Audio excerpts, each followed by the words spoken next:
So former NFL general manager Ran Carthon asked about how the Browns are using Dillon Gabriel.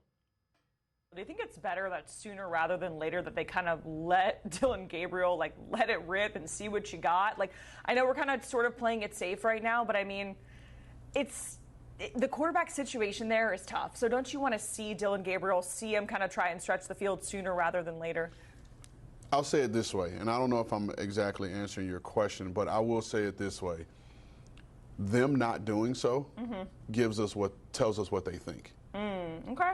If that makes sense. It does. Because if it was Jackson Dart and he came in and they just let him rip. Yeah. They play to his ability. They have the quarterback runs. They move him around. They let him throw the ball up and down the yard. But Kevin Stefanski is managing Dillon Gabriel to the best that he knows how, and he's giving him just very little to do. Sure. And so on one end, you're doing what's best for your football team and you're running the football, you're playing good defense behind it, and it's giving you opportunities to win games. But on the other end, you don't trust your quarterback to push the ball downfield.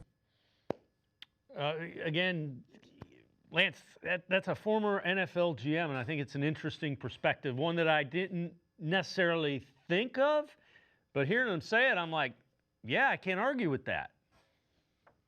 Well, I would say, I agree with a lot of what he said, but I don't agree with the idea of trust. I think Kevin trusts Gabriel very well.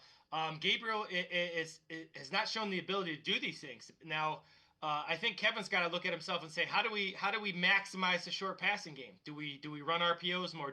Can you maximize what he does well? Because I don't know if throwing the ball down vertically, 10 to 15, 20 times a game, I don't know if that's going to be his thing. I don't know yet, but I agree with everything else. But the idea of trust, I don't like to use that word with the guys that you like, right? They took him in the third round. They like Dillon Gabriel. They think he can do these things. So I don't think it's about trust. I think it's more about, like he said, run the ball, play good defense.